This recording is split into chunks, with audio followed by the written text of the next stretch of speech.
Bienvenidas y bienvenidos a la programación de Aprende en Casa, una propuesta de la Secretaría de Educación Pública para fortalecer los aprendizajes.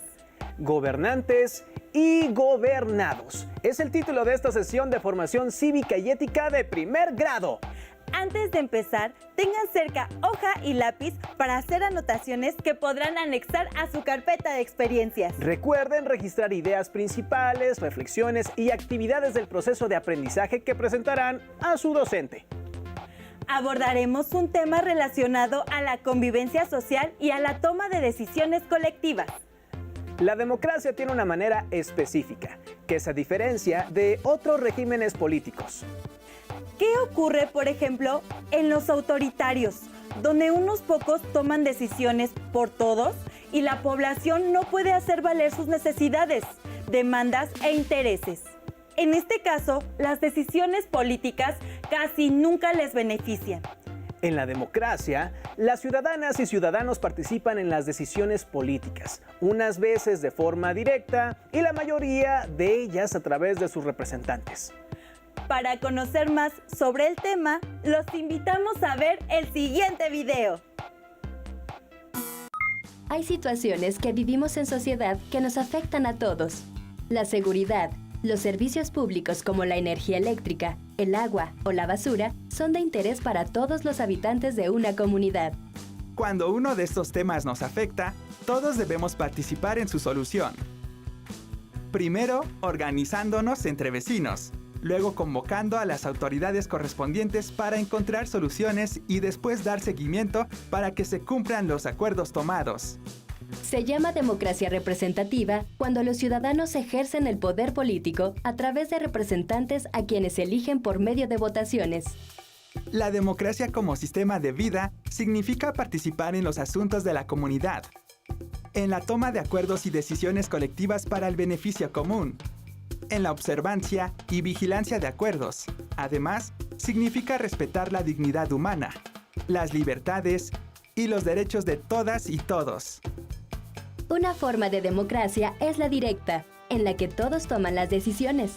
Cabe aclarar que la ciudadanía no solo se adquiere por haber cumplido una edad específica, sino también por la participación directa en los temas públicos de la vida diaria, con el fin de generar consensos o acuerdos en la resolución de problemas para el beneficio común. Desde la perspectiva de forma de vida, la democracia que señala la ley permite profundizar en el significado de la formación ciudadana de quienes legalmente aún no son ciudadanos, comenzando con el derecho a participar, a ser informados, a asociarse y reunirse, a expresarse y a ser tomados en cuenta en los asuntos que les afectan. La democracia, como forma de vida en el caso de alumnas y alumnos de secundaria, puede entenderse al privilegiar el diálogo como mecanismo para la solución de conflictos. Reunirse, tomar decisiones y participar con el fin de contribuir a la equidad, bienestar de la comunidad y la sociedad. Reconocer que la diversidad tiene lugar en un espacio democrático de igualdad, dignidad y derechos de todas las personas y rechazar toda forma de discriminación. Conocer sus derechos y obligaciones como mexicano. Respetar, dialogar y aprender de personas con distintos puntos de vista y tradiciones culturales. Los estudiantes adolescentes son capaces de ejercer la democracia cotidianamente, como forma de vida, ya que pueden participar y deliberar en el establecimiento de reglamentos y normas, en las decisiones propias de sus circunstancias, pero aún no de leyes. Por eso, yo participo. Por participación ciudadana, se entiende como la intervención activa y responsable en las decisiones y acciones relacionadas con el desarrollo y el mejoramiento de las condiciones de vida de las comunidades. Esta participación se puede dar en la casa, el barrio, la escuela o en el lugar de trabajo. La participación ciudadana tiene los siguientes principios. Democracia, para dar igualdad de oportunidades a todos los ciudadanos de participar en la toma de decisiones sin importar su ideología, género, religión, grupo social. Corresponsabilidad, que se refiere al compromiso entre ciudadanía y gobierno para decidir en los asuntos públicos. Pluralidad, que permite la participación de todos los grupos sociales, tanto minorías como mayorías que viven en un mismo lugar, para tomar las decisiones que beneficien a todos. Solidaridad se refiere a la disposición de los ciudadanos para asumir los problemas de otros en la búsqueda de soluciones. Esto genera relaciones fraternales y de comprensión de los problemas de los otros. Responsabilidad social.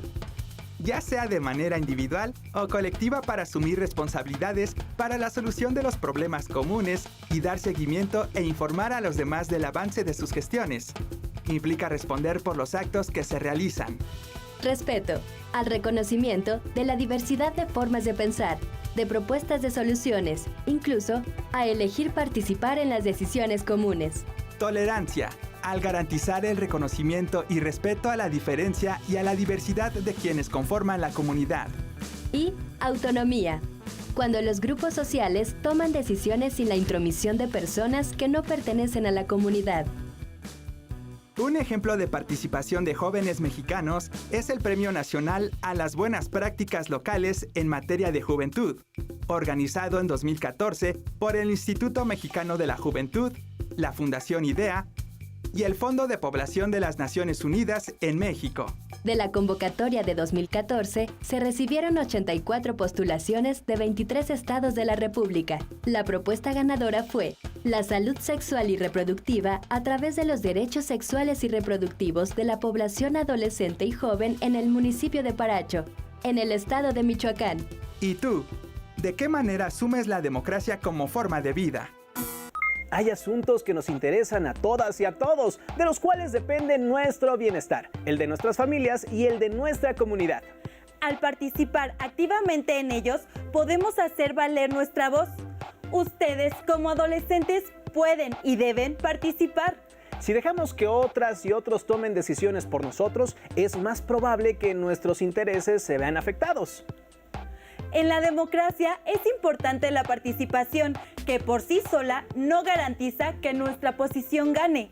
La decisión que prevalece en cada caso es de la mayoría. Y quienes quedan en posición de minoría deben ser respetados. Tienen derecho a mantener su postura y a luchar por convertirse en algún momento en mayoría. Las mayorías y minorías son cambiantes. Se conforman y varían dependiendo de los asuntos públicos a tratar. Pero hay otra manera de entender el tema de las minorías, y la veremos en el siguiente audiovisual. ¿Qué son las minorías?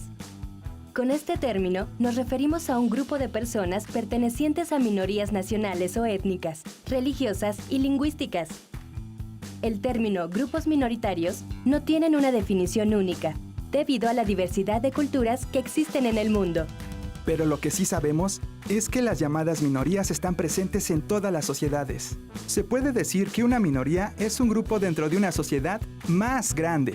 Las minorías son importantes porque expresan el grado de libertad que existe para pensar de manera diferente a la mayoría. Los miembros de los grupos minoritarios suelen estar sujetos a discriminación, prejuicios, segregación o persecución a manos de otro grupo llamado mayoritario. Existen organizaciones que se dedican a mediar para proteger los derechos de las personas de los grupos minoritarios, como la Organización de las Naciones Unidas, a la cual pertenece nuestro país. Por ello, en 1992, emitió la Declaración sobre los Derechos de las Personas pertenecientes a las minorías nacionales o étnicas, religiosas y lingüísticas. En ella, se establece la obligación de los estados para que las personas pertenecientes a minorías tengan derecho a disfrutar de su propia cultura, a profesar y practicar su propia religión, a utilizar su propia lengua materna en privado y en público libremente sin injerencia ni discriminación de ningún tipo. Destaca también que, siempre que sea posible, las personas pertenecientes a minorías puedan tener oportunidades adecuadas de aprender su lengua materna o de recibir instrucción en su propia lengua. Señala también la obligación de los países de promover el conocimiento de la historia, las tradiciones, la lengua materna y cultura de las minorías que existen en su territorio. Todo ello para contribuir al goce pleno de todos los derechos humanos y las libertades fundamentales al que tenemos derecho tú, yo y todas las personas. También con el propósito de luchar contra el racismo, la discriminación racial, la xenofobia y la intolerancia que se vive en todo el mundo de manera particular contra personas de las minorías, la Organización de las Naciones Unidas convocó a todos los países integrantes a la conferencia contra estas prácticas, que se llevó a cabo en la ciudad de Durban, Sudáfrica en 2001. En el artículo 66 de la Declaración, señala que debe protegerse la identidad étnica, cultural, lingüística y religiosa de las minorías, y que las personas pertenecientes a esas minorías deben ser tratadas en igualdad y deben disfrutar de sus derechos humanos y sus libertades fundamentales, sin discriminación de ningún tipo. Señala también la necesidad de cuidar a las minorías, incluyendo a las personas desplazadas en su propio país o fuera de él, como los refugiados o migrantes, para que tengan apoyo humanitario en alimentación, vivienda y servicio médico, entre otros.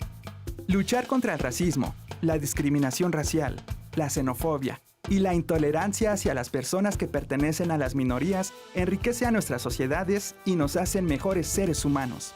Por lo que hemos visto, la no discriminación y la igualdad ante la ley son dos de los principios básicos de las normas internacionales relativas a los derechos humanos. De acuerdo con esas normas, el mejor medio de prevenir la discriminación y la desigualdad es que los países asuman el compromiso de garantizar la participación efectiva de sus habitantes, mediante la creación de instituciones que permitan a los miembros de las minorías tomar decisiones, ejercer sus facultades legislativas, administrativas y desarrollar su cultura.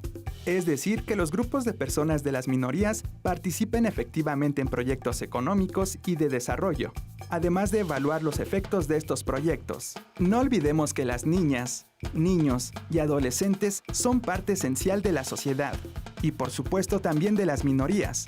Por ello, se encuentran protegidos por la Convención sobre los Derechos del Niño. En el artículo 30 señala que en los estados en los que existan minorías étnicas, religiosas o lingüísticas, o personas de origen indígena, no se negará a las niñas y a los niños el derecho que les corresponde, en común con los demás miembros de su grupo, a tener su propia vida cultural, a profesar y practicar su propia religión, a utilizar su propia lengua materna. Como sociedad, es fundamental aceptar y aprender de las minorías. ¿Y tú? ¿De qué manera fomentarías en tu escuela y en tu comunidad el ejercicio de los derechos de las minorías? Prácticamente en todas las sociedades hay grupos que se distinguen de la mayoría de la población, por sus orígenes étnicos o nacionales, por su religión, su cultura o la lengua que hablan. En los regímenes autoritarios suelen discriminar, perseguir, expulsar y hasta suprimir físicamente a esos grupos minoritarios.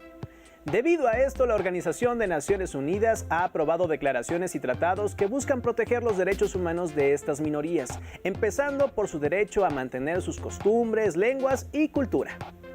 En las democracias, en cambio, las minorías de cualquier naturaleza están protegidas por las leyes de los países donde viven, igual que el resto de la población. Los gobernantes están obligados a respetar las libertades y derechos, tanto de mayorías como de minorías. Veamos qué importancia tiene esto para nuestro país.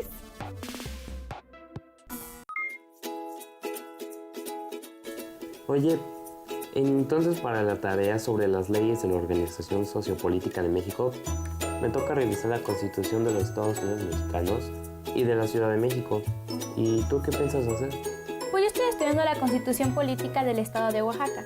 La verdad me interesa muchísimo saber cómo es que los municipios oaxaqueños trabajan y la función del síndico. ¿Del qué? Del síndico. Al interior de una sociedad, las leyes tienen una gran importancia para la convivencia y los derechos de la población. De acuerdo con la Real Academia Española, una ley es un precepto dictado por la autoridad competente en que se manda o prohíbe algo en consonancia con la justicia y para el bien de los gobernados. Entre sus objetivos está el limitar el libre albedrío de los seres humanos que viven dentro de una sociedad. De modo que las leyes son las que determinan los derechos y las obligaciones que todos debemos cumplir y que corresponde a las autoridades hacer valer. Para que todo esto sea posible, se requiere de la existencia de diversos órganos que se encargan de elaborar, aplicar y supervisar el cumplimiento de las leyes.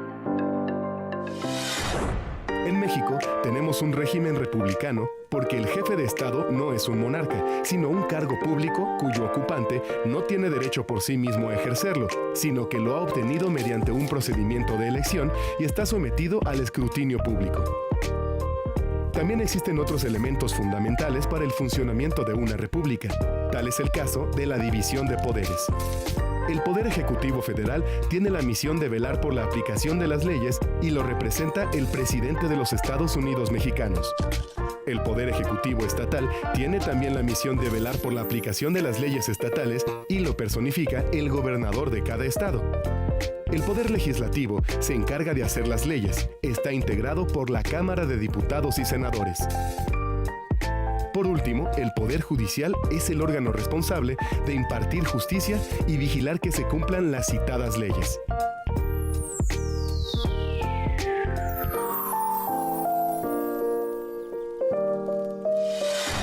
En nuestro país contamos con leyes federales y estatales. Las federales son aplicadas en todo el país y las estatales rigen solo el estado que las emitió. Por su parte, las constituciones estatales integran las leyes propias de cada estado y básicamente retoman lo establecido en la Carta Magna. Por ejemplo, en el artículo 4 de la Constitución Política de los Estados Unidos Mexicanos, publicada en el Diario Oficial del 5 de febrero de 1917, se establece que el varón y la mujer son iguales ante la ley. Esta protegerá la organización y el desarrollo de la familia. Por tanto, en el estado de Querétaro, se promulgó y entró en vigor la Ley de Igualdad Sustantiva entre Mujeres y Hombres a partir del año 2012. En general, las leyes contienen puntos fundamentales para cada sociedad. En México, por ejemplo, nuestra Carta Magna señala las 3 características que debe cumplir el gobierno. Ser democrático, porque debe ser electo por el mismo pueblo. Ser representativo, porque cada segmento de la sociedad elige a los funcionarios gubernamentales que lo van a representar.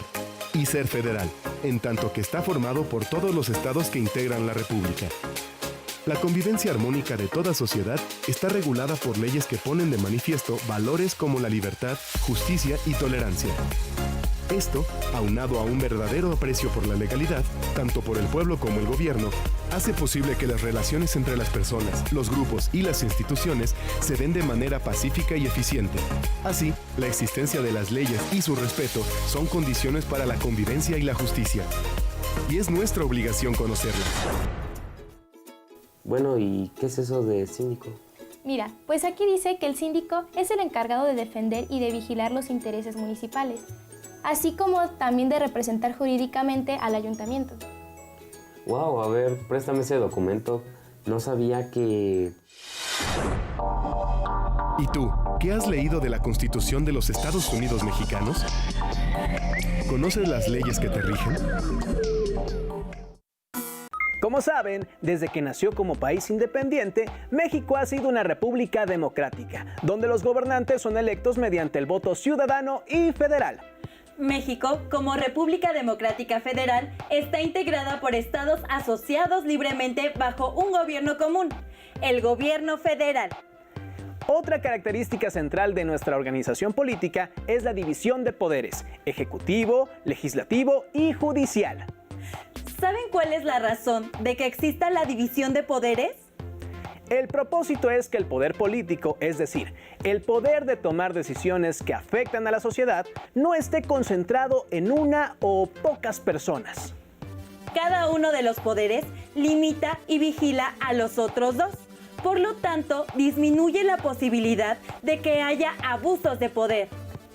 El poder legislativo se encarga de hacer leyes, esos ordenamientos que rigen nuestra convivencia y que todas y todos estamos obligados a respetar, tanto ciudadanos como gobernantes. De este tema nos habla el siguiente video. Cada persona que tiene una responsabilidad pública, es decir, que forma parte de las instituciones del gobierno, del Congreso Federal o Estatal, de un gobierno municipal o de una alcaldía, tiene obligaciones y responsabilidades que indica la ley. ¿Qué significa ser servidor público? ¿Por qué es importante conocer sus obligaciones y responsabilidades? En una democracia participativa, los representantes son electos a través del voto. Estos representantes realizan nombramientos de las personas que trabajarán y tomarán las decisiones en los diferentes sectores de la administración pública. Una característica básica de los servidores públicos es que sus actividades deben estar enmarcadas en las facultades primordiales del Estado. Ser servidor público implica la obligación y responsabilidad de hacer cumplir las leyes que surgen de la Constitución. Cuando un servidor público es consciente de que su función es cumplir y hacer cumplir la Constitución, el respeto a los derechos humanos e intereses de los ciudadanos se da de manera natural y eso lleva a vivir en un estado de armonía y bienestar. ¿Quiénes son los servidores públicos? Aquellos que fueron elegidos democráticamente como el presidente, los gobernadores, presidentes municipales, alcaldes, diputados y senadores.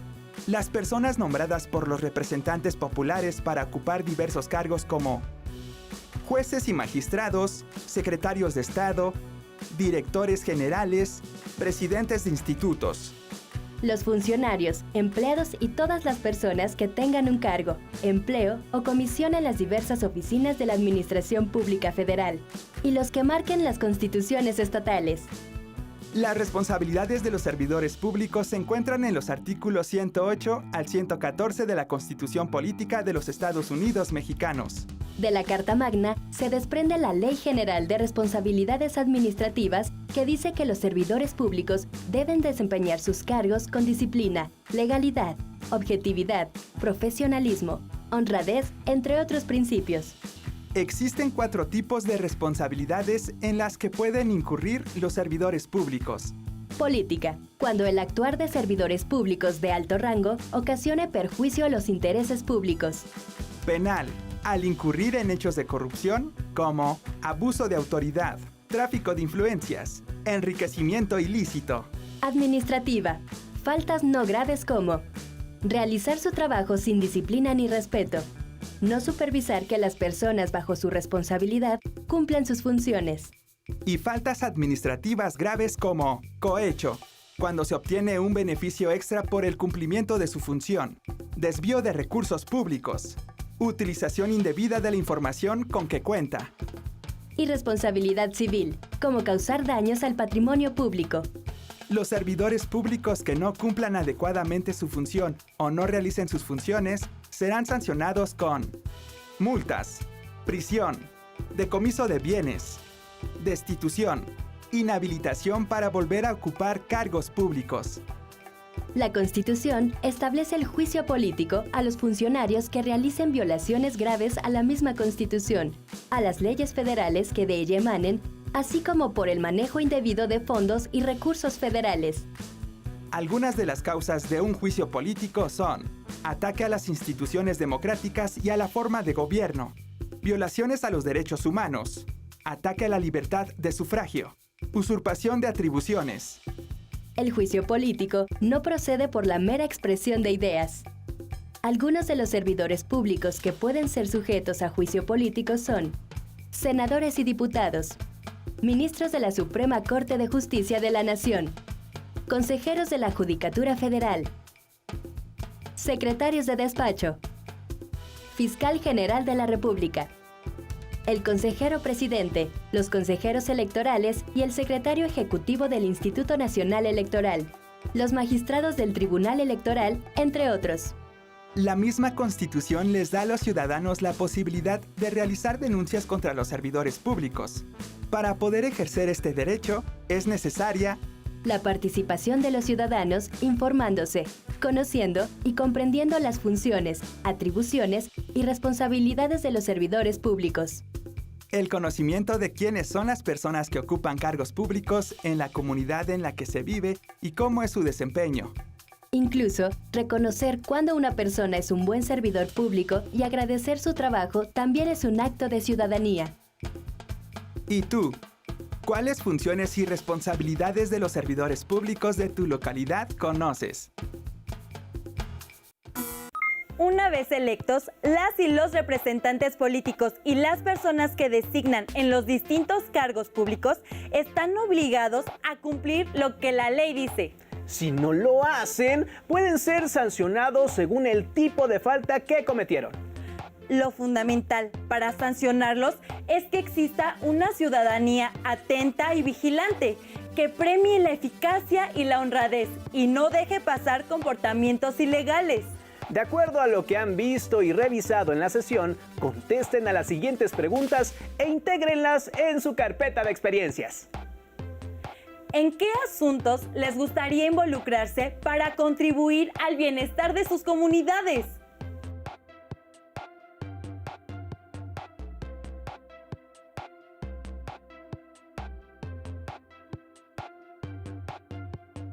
¿Identifican algún grupo minoritario en su comunidad? ¿Creen que se respetan sus derechos?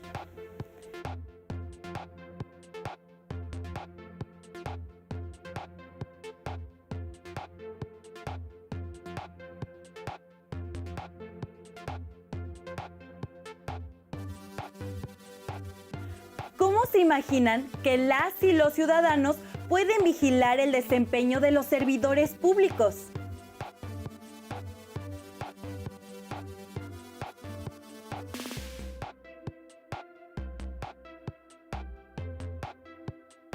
¿Consideran que las y los estudiantes pueden participar en estas tareas de monitoreo y fiscalización de las y los gobernantes?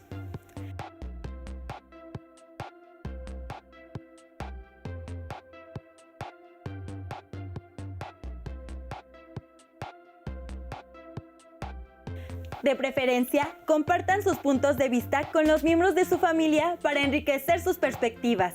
Si tienen posibilidad de acceder a Internet, les sugerimos buscar un libro que recoge los cuentos ganadores del concurso. Y si yo fuera una persona refugiada, comenzar de nuevo en otro país. Lo pueden encontrar en el sitio que aparece en pantalla. Nos dio gusto compartir con ustedes esta sesión. Los esperamos en otra más de Aprende en Casa. ¡Hasta pronto!